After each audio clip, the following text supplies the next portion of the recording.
எல்லாமே குழந்தையா பிறந்ததுக்கு அப்புறம் வயதாகி இறந்து போவாங்க.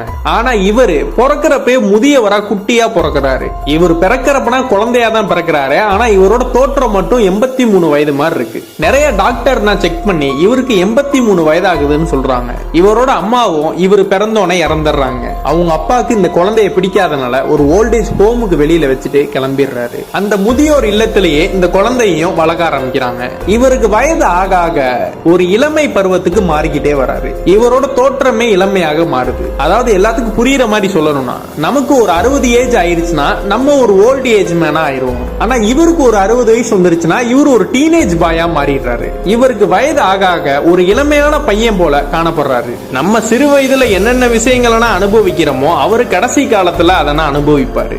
இவருக்கு ஒரு 70 வயசு ஆகிறப்ப இவர் ஒரு 10 வயசு பையனா மாறிடுறாரு. அதுக்கப்புறம் பல நினைவுகள், ஞாபக சக்தி எல்லாமே குறைஞ்சுக்கிட்டே வருது. இவருக்கு வயசு